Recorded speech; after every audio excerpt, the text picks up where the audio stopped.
네, 안녕하십니까. 강원대학교 법전원의 박종준입니다. 우선 뜻깊은 자리에 발제를 하게 되어서 무척 감사드립니다. 제가 오늘 말씀드릴 주제는 산업진흥법제에 있어서 규제 문제에 대한 법 정책적 분석이라는 주제입니다. 우선 이러한 산업진흥법제에 대한 규제 문제를 검토하게 된 배경을 간단하게 살펴보고요. 산업진흥법제의 의의 및 현황, 그리고 이 법제에서 나타나고 있는 규제 문제, 그리고 이를 해결하기 위한 법 정책적 방향에 대해서 여러분들과 함께 의견을 나누고 싶습니다. 언론에서 한 번씩 이렇게 기사를 냅니다. 산업진흥법이라고 쓰고 산업규제법이라고 읽는다. 무척 직관적으로 다가오는 기사 제목입니다. 무늬만 진흥법, 발전법이고 오히려 이 법으로 인해서 일자리를 줄이고 대기업, 중소기업이 모두 피해를 받는다라는 기사입니다. 산업진흥법제의 규정으로 인해 본래 의도한 산업의 진흥에 초점을 두기보다 인허가 등의 규제 절차를 오히려 신설, 강화한다거나 법적 요건이 지나치게 까다로워 차별적인 진입 규제로 작용하고 있다는 지적인데요. 이로 인해서 산업진흥을 위해서 만든 법이 오히려 신산업의 발전을 지체하고 있다라는 비판이 제기되고 있습니다. 이 법을 연구하는 한 사람으로서 언론에서 제기하는 이런 문제 제기를 액면 그대로 받아들이기보다 이를 규범적 차원에서 한번 살펴볼 필요가 있다라는 문제의식에서 본 주제를 검토하게 되었습니다. 아시다시피 정부의 신산업 규제 혁신을 위한 노력은 지속적으로 전개되어 왔으며 주요한 성과들을 창출해내고 있습니다. 앞서 발표해 주셨던 지역 혁신형 규제 샌드박스를 비롯하여 규제 샌드박스가 신산업 신기술의 어떤 진입 장벽을 허물고 임시적인 규제 완화를 통해 가지고 신산업이 조속한 시장 출시를 할 수 있도록 하는 계기가 만들어지고 있고요. 오래전부터 제기되고 있는 포괄적 네거티브 방식으로의 입법 전환이나 선제적 규제 혁신 로드맵 같은 경우는 정말 신산업 규제 혁신을 위한 정부의 노력을 증빙하는 정책들이라고 말씀드릴 수 있겠습니다. 최근 2021년 규제 혁신 추진 방향을 정부에서 발표를 하면서요. 그 중에 하나로 진흥, 행정제재, 인증, 조달 등에 있어서 이 진흥 제도로 인해서 불합리하게 시장 진입을 제한하거나 과도한 역차별이 있는 규제를 정비할 필요가 있다라는 정부 차원에서의 문제의식이 제기된 바 있습니다. 이처럼 지금 정부에 있어서의 규제 개혁은 점차 개별화되고 세밀화되고 있다는 느낌을 받게 됩니다. 이와 별개로 각 산업별로 발전, 촉진, 육성, 지원 등을 표방하는 다양한 진흥법제들이 지금 양산되고 있는데요. 산업진흥법제에서의 규제 문제의 어떤 가진 복잡성에도 불구하고 이에 대한 세밀화된 유형 연구가 미비하다는 문제 의식 하에 이 산업진흥법제상의 규제적 요소에 대한 심층적 분석과 연구를 진행하고자 합니다. 규범을 다루는 사람 입장에서 국가가 어떤 수범자에게 무엇인가를 지원해주는 어떤 급부적 행정에 있어서 이것을 규제라고 인식하는 것은 실은 어느 정도의 간극이 존재한다라고 말씀드릴 수 있겠습니다. 왜냐하면 지금의 법 체계는 근대 입헌주의에 기반한 어떤 체제이기 때문입니다. 국가 공권력을 국민의 자유와 권리를 제한함에 있어서 어떤 법에 근거를 둬야 된다, 최소한의 근거를 둬야 된다, 이러한 식의 어떤 침해 행정 위주였던 규범으로 설계가 되어 있는데요. 국가가 과연 해당 수범자에게 무엇인가를 지원하고자 할 때 이것을 규제로 볼 수 있는가라는 딜레마가 실은 존재하는 부분이 있다라고 말씀드릴 수 있겠습니다. 따라서 이런 부분에 대한 좀 더 차별화된 접근이 필요하지 않나라는 생각에서 이 주제를 살펴보게 되었습니다. 산업진흥법제의 의의를 우선 살펴보면요, 특정 산업 분야의 진흥을 목적으로 제정된 일련의 법률을 통칭한다라고 말씀드릴 수 있습니다. 익히 아시다시피 행정의 기능과 역할이 광범위한 영역까지 확대되다 보니까 개별 산업의 진행에 있어서도 정부 차원의 이러한 다양한 조치들에 대한 법적 근거를 만들어야 된다는 논의인데요. 실은 이러한 산업진흥법제가 확정적인 입법 형식으로 과연 분류될 수 있는가에 대해서는 좀 더 신중한 접근이 필요하지 않나라는 생각이 듭니다. 무슨 말씀이냐 하면 법률 제명에 발전, 진흥, 지원, 육성이라는 제명을 붙인 것을 형식적 의미의 진흥법제라고 분류하거나 또는 해당 법이 근거하는 행정이 급부적 행정, 수익적 행정에 기반한 것이다 라고 해서 그 내용을 따져서 실질적 의미의 지능법제로 구분한다고 하더라도 이런 구분 자체가 과연 그렇다면 산업진흥법제는 어떠한 구조로, 어떠한 레짐으로 형성돼야 되느냐에 대한 구체적인 답을 주지는 않는다라는 것입니다. 기본법과 특별법과 구별해가지고 진흥법은 이런 것이다 라는 정도의 추상적인 개념 제시는 가능할 것입니다. 기본법이나 특별법 같은 경우는 기존 법의 전제를 하고 있는 것이고 이에 대한 사항을 규율하지 않고 기존 법을 전제로 하지 않는 진흥법과의 차별성을 언급할 수 있겠습니다만은 산업진흥법이라고 했을 때 무엇을 넣어야 되는 것인지 그 구체적인 입법 모델은 학계나 실무적 차원에서는 여전히 논의가 진행되고 있는 사항이라는 점에 우리는 초점을 둬야 할 것입니다. 국내의 경우에 지금 개별 산업별로 촉진, 발전, 육성 등의 제명을 담은 법률들이 양산되고 있는데요. 실은 이런 현상은 해외 주요국과 비교할 때에도 그 예를 쉽게 찾아보기 힘든 입법 경향이 아닌가라고 판단됩니다. 산업진흥법제 기능에 대해서는 국가정책의 방향을 제시하는 것부터 시작해서 여러 가지 산업 육성 등을 위한 경제 발전에 기여하는 기본법과 특별법과 같은 유사한 기능이 지적될 수 있는데요. 좀 더 본질적으로 산업진흥법제는 개별 산업 진흥을 목표로 하는 거버넌스 체계를 구축하고 산업 진흥을 위한 다양한 각종 지원 수단에 대한 법적 근거를 확보할 수 있다는 점에서 의의가 있다라고 보여집니다. 하지만 좀 더 실질적인 이유는 익히 다 아시는 것처럼 산업 진흥을 위한 재정 지원에 안정적인 법적 토대를 구축할 수 있다는 것이 산업진흥법제의 본질적 기능이라고 할 것입니다. 국회의 재정 특권에 대한, 특히 세입 세출에 대한 부분을 법률에서 규정하는 것은 분명히 긍정적인 부분일 것입니다. 하지만 신산업이 나올 때마다, 융합적 성격이 가난한 산업이 나올 때마다 이를 경직적인 어떤 성문법 형태로 매번 규정하는 것은 한계가 있을 수밖에 없습니다. 우리나라의 경우 헌법에 근거한 예산 의결주의에 기인한 이러한 형태로 인해서 정부 입장에서는 예산 편성을 짜야 되다 보니까 그 주무부처에 이 산업이 정부의 재정 지원이 필요하다는 근거를 확보하기 위한 수단으로서 이러한 땡땡 산업 진흥에 관한 법률들이 만들어지고 있는 것은 아닌가라고 생각해 봅니다. 실은 우리가 산업 발전에 대한 일반법이 없는 것도 아닙니다. 산업발전법이 바로 그것인데요. 산업발전법은 60, 70년대에 각종 공업의 지원 및 육성에 관한 진흥법이 제정된 바 있습니다. 총 7개 정도의 각 업종 공업 초기 공업 육성 단계에서 이런 법률들이 존재하다가요. 97년도 IMF 위기 상황 극복 차원에서 새로운 산업 정책 추진의 법 제도적 근거로서 제정되었습니다. 정부 주도에서 시장 주도 중심의 기업 구조 정책으로의 전환을 시도한 새로운 패러다임을 제시하는 법률인데요. 2000년 이후에는 지식 기반 경제 도래와 기후 변화 문제의 도래에 대한 사항도 담고 있습니다. 산업발전법은 산업 정책에 대한 거시적 방향성을 제시하는 측면에서의 기본법이라고 말씀드릴 수 있겠습니다. 하지만 이러한 산업발전법은 개별 산업 분야에 있어서의 표준 입법 모델을 제시한다거나 이런 기능은 가지고 있지 못합니다. 따라서 산업발전법의 위상은 다소 모호한 실정입니다. 지금 국가법령정보센터에 들어가서 법률 제명으로 진흥, 촉진, 발전, 육성, 지원 등의 키워드를 검색해 보면 한 375건의 법률들이 검색이 됩니다.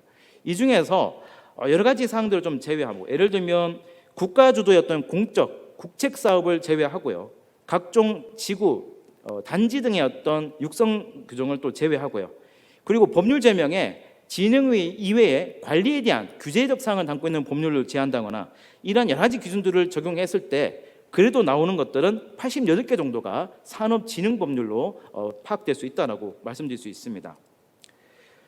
20대 국회에서도 특정 분야의 산업을 진흥하게 위한 법률들이 다수 제안된 바 있습니다. 이러한 입법 경향은 19대 국회에서부터 시작이 됐는데요.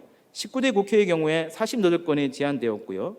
20대 국회에 이르러서도 45건이 또 제안돼서, 물론 통과율은 그렇게 높지는 않았습니다만 90년대 초부터 계속해서 이러한 산업진흥 법률의 제안 건수가 지속적으로 증가하는 추세를 나타내고 있습니다. 일본의 산업발전법제 현황을 좀 살펴보면요, 일본 법령 검색 사이트에서 산업과 진흥을 키워드로 검색을 해보면 지금 보시는 바와 같은 법률들의 리스트가 뜹니다. 그리고 우리나라의 어떤 산업진흥법과 유사하게도 일본의 경우에도 진흥이라는 타이틀을 붙이고 있음에도 불구하고 내수면업 진흥이라는 법률처럼 각종 허가와 신고에 대한 사항을 둔다거나 수출수산업에 진행하는 법률처럼 등록제도를 둔다거나 하는 그런 규제를 두고 있음을 알 수 있습니다. 하지만 그 양적, 질적 비중에 있어서 국내 입법례와는 적지 않은 차이가 존재하는 것으로 판단됩니다.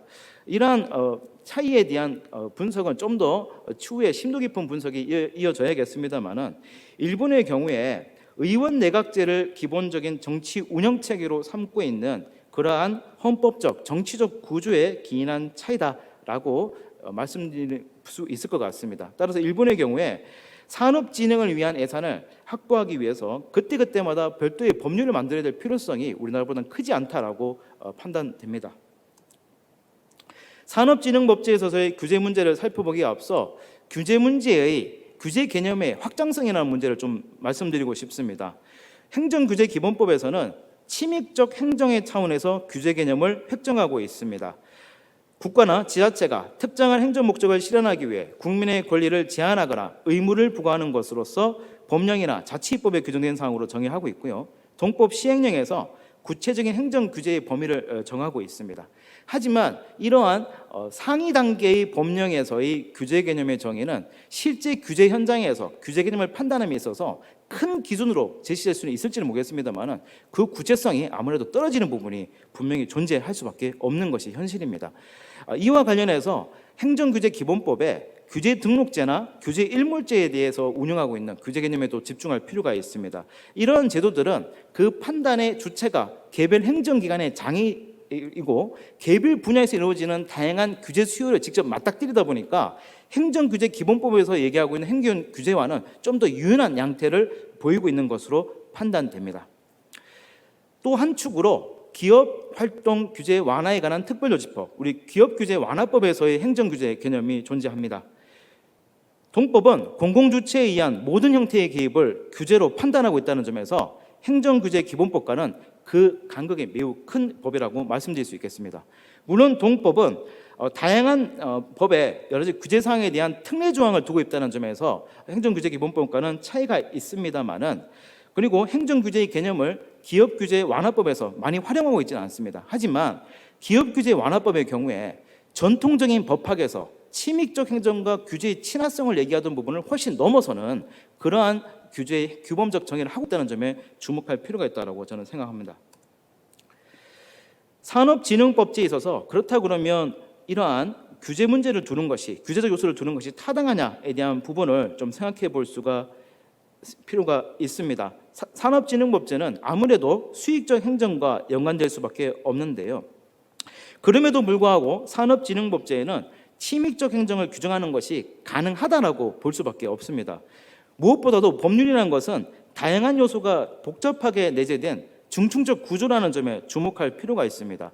그리고 산업진흥을 목표로 규제가 필요한 사항도 분명히 존재한다는 점에 또한 저희는 인정을 해야 될 것입니다. 일반 여론의 경우에 진흥법이라고 해놓고 왜 규제하느냐 이렇게 보실 수도 있겠습니다만 실제 입법에서의 양태를 보면 산업진흥법이라고 해서 규제 요소를 넣는 것이 안 된다라고 말하기는 좀 어렵습니다. 또한 입법에 있어서의 광범위한 입법 재량을 고려할 때에 단순히 진흥법과 규제를 이질적인 대립적인 항으로 설정하는 것 자체도 좀 우리가 신중하게 접근해야 될 사항이라고 말씀드릴 수 있겠습니다. 혹자는 명확성의 원칙을 이야기하기도 합니다만은 명확성의 원칙은 법률 전체 단위를 얘기하는 것이 아니라 개별 조항에서 이루어지는 명확성 원칙을 따진다라는 점. 규제와 진흥이 상호 모순적인 것이 아니라 그러면 체계성 원칙에도 반한다고 보기 어려운 점. 신뢰보호 원칙의 경우에 개인의 보호 가치가 있는 신뢰가 형성됐다라고 보기도 어려운 점에 비추어 보면 산업진흥법제의 규제 요소를 놓으면 안 된다라는 논의는 좀 어렵다라고 말씀을 드리겠습니다. 자, 그렇다 그러면 산업진흥법제에 규제를 넣는 게 그냥 자유롭게 허용된다고 봐야 되느냐? 저는 거기에 대해서는 다시 신중하게 좀 살펴볼 필요가 있다고 보여집니다. 산업진흥법의 재개정에 있어서 건설기술진흥법, 원자력진흥법, 소금산업진흥법에 여러 가지 진흥법이 만들어지면서 거기서 드러나고 있는 입법자의 의도를 살펴보면 모두가 기존의 규제 중심의 관리법제에서 벗어나서 해당 산업의 진흥과 지원을 하겠다라는 취지를 담고 있음을 우리는 확인할 수가 있습니다. 그렇다 그러면 산업진흥법제의 규정 요소를 포함하는 것 자체가 문제가 된다고 보기는 어렵습니다만은 애초에 입법자의 의도 그리고 입법 목표를 고려할 때에 규제의 도입에 있어서는 산업진흥법에 있어서는 좀 더 신중하고 산업진흥법에 특화된 접근이 필요하지 않나라는 결론을 얻게 됩니다. 산업진흥법에서의 규제 개념도 마찬가지입니다. 우리 전통적인 규제 개념은 법에 근거한 개인의 확정적인 개인적 공권의 존재를 항상 찾아봅니다. 그리고 그것이 법률상 이익이 되고 소송 과정에서 원고 적격이 됩니다. 그런데 우리 일반적 법학 관점에서 국가가 무엇을 주기로 했는데 그냥 줄 수 없어서 선별적인 지원으로서 요건을 만들고 대상을 만드는 것은 어쩌면 당연한 것일 겁니다. 그런데 수범자 입장에서는 내가 지원을 받고자 신청했는데 내가 탈락했다. 그러면 수범자는 이를 규제로 인식합니다. 우리 법학하는 사람들이 그건 규제가 아니에요. 바짓가랑이 붙잡고 아무리 설득해도 그건 설득이 안 되는 문제라는 겁니다. 왜냐? 그 수범자는 국가를 상대로 뭔가 신청을 했는데 그것이 안 받아졌기 때문에 이것을 일종의 진입장벽으로 설정한다는 겁니다. 그리고 이러한 인식이 이미 개별 산업 단위에서 규제 등록 제도에서 규제 사무로 등록되는 것들이 이러한 지원에 관한 사항들을 포함하고 있습니다. 왜냐하면 개별 필드에서 그 수요자들의 목소리를 외면할 수가 없기 때문인 것입니다. 따라서 산업진흥법제를 통한 이러한 규제 개념의 확대 가능성에 우리는 주목해야 될 필요가 있지 않나라고 생각이 듭니다. 우리가 기존에 어떤 이론이나 연역적 접근이 아니라 지금 현장에서 벌어지고 있는 목소리를 들어서 이들을 어떻게 우리가 수용해 나갈 것인지라는 기납적인 접근 방식이 필요하다고 말씀드릴 수 있겠습니다. 향후 산업진흥법제의 규제의 법 정책적 고려 사항으로서 5가지 정도를 말씀드리고 싶습니다. 우선 아까 잠깐 말씀드린 것처럼 규범 수범자 지향성의 점진적 전환입니다. 저희는 의회 민주주의에 기반한 간접 민주주의를 채택하고 있고 행정청은 국민의 일반 의사가 집약된 법을 집행하고 있습니다. 그래서 어느 때인가부터 그 민주적 정당성을 받은 거기 때문에 그걸 집행한다. 그래서 현장에서 이루어지고 있는 99%를 제외한 나머지 1%의 그 목소리에 대해서 잘 그 기규로 담지 않았던 부분이 있지 않나라는 생각이 듭니다. 관의 입장에서 단순히 민에게 일방적으로 강요하거나 제공하는 체계가 아니라 수요자의 어떤 목소리를 들으면서 적극적으로 제도에 반영해 나가는 어떤 방향성이 필요하지 않나라고 생각이 듭니다. 아까도 말씀드린 것처럼 산업진흥법제에 규제를 넣는 것은 가능합니다만은 산업진흥법제로 인해 가지고 불필요한 규제가 확산되는 것은 차단해야 할 것입니다. 왜냐하면 진흥을 목적으로 만들어진 것이 이 법인데 이 법으로 인해서 오히려 불필요한 규제가 계속해서 확산돼 가는 것은 그야말로 양화가 악화를 추구하는 그런 현상이기 때문입니다. 산업진흥 효과를 실제적으로 창출할 것을 지향해야 될 것 같습니다.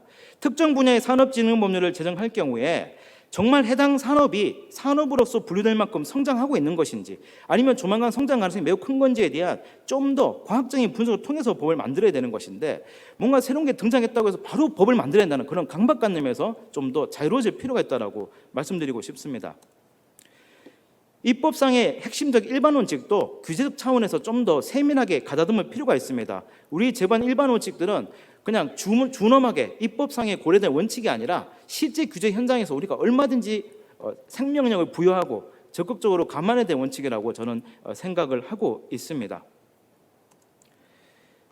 종합적 관점에서의 규율 연계성에 대한 확보도 꼭 말씀드리고 싶은 부분입니다. 즉 새로운 법을 만들자고 했을 때 기존 법과의 관계 그리고 그 법안에 담기는 행정계획과 각종 사업, 행정계획과 각종 재정집행 간에 여러 가지 연계성이 이루어져야 되는데 적어도 법률 단위에서는 그런 것들이 안 보이고요. 저 밑에 고시, 지침, 훈령, 애교로 들어가야지 그 밑바닥 현장에서 실무자끼리 소통하고 있음을 우리는 확인하게 됩니다. 이러한 각자 분절화된 이 현상을 통합해서 하나의 연계성 있는 고리를 만들어내야 되는 작업이 필요하지 않나라고 생각이 듭니다. 시간 관계상 좀 발표를 좀 빨리 진행하고자 하는데요. 지금 산업진흥법제에 나타나고 있는 유형은 3가지 정도로 분류해 볼 수 있습니다. 첫 번째가 아까 정상조 위원장님이 말씀해 주신 것처럼 게임 산업진흥에 관한 법률처럼 규제적 요소가 아주 탄탄하게 자리를 잡고 있는 산업진흥법입니다.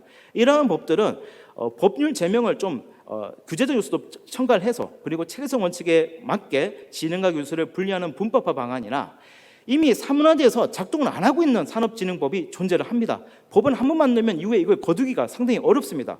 따라서 이렇게 사문화되어 있는 법률에 대한 실질적인 입법 평가가 필요하다고 보여지고요.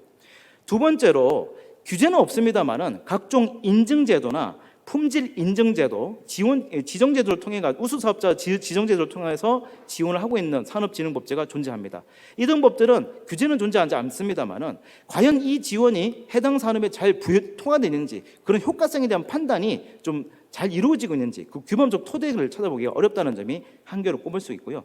마지막으로 앞에 두 요령과 달리 그냥 추상적인 사업만 쭉 열거하고 있는 전형적인 산업진흥법이 존재를 합니다. 이런 법은 그 법의 규율의 구체성을 확보해야 되는 것이 중요한 숙제가 될 것입니다.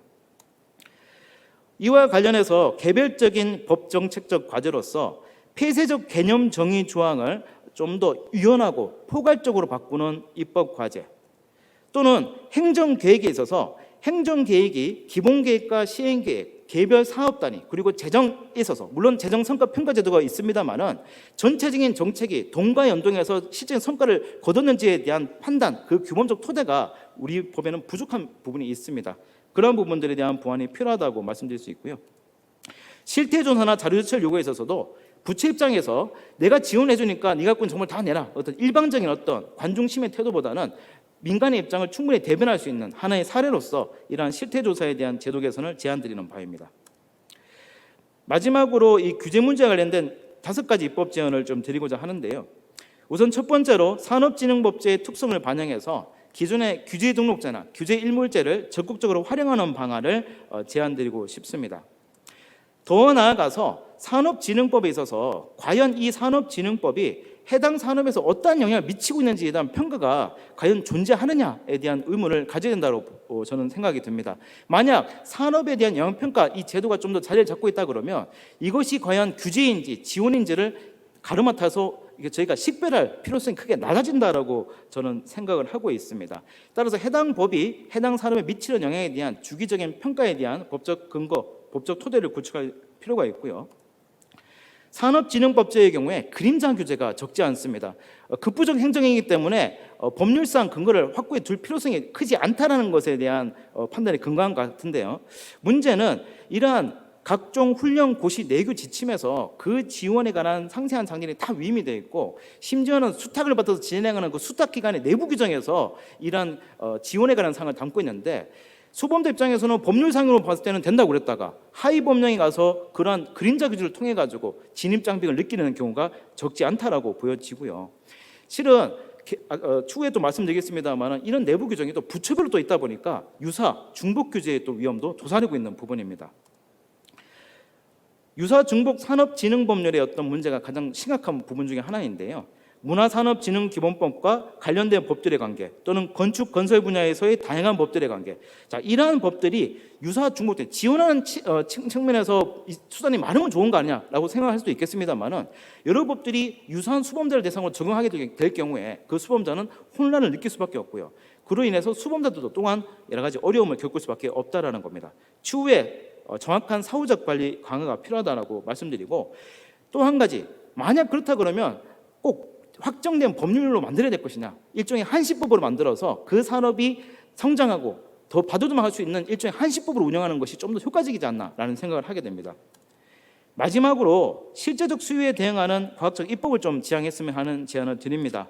실제 산업 현장에서 우리가 법을 만들어야 돼, 이런 필요성을 크게 체감하지 못하고 있는 상황에서 행정부와 입법부가 나서가지고 관념적으로나 또는 당위적으로만 입법을 추진하게 될 경우에 이것에 따른 과잉 입법의 양상, 이 문제를 저희는 한번 멈춰서서 생각해 볼 필요가 있지 않나라고 생각이 듭니다. 정말 지원 대상이 되는 산업 영역이 지금 어떤 상황인지, 그리고 지금 이 상황을 글로벌 경쟁 환경 속에서 이 산업을 키워야 된다라는 전략적 판단에 근거해서 함께 나가는 이러한 어떤 입법의 로드맵을 가지고 움직이는 과학적 입법을 지향해야 된다라고 말씀드리고 싶습니다. 이상 발표를 마치겠습니다. 감사합니다.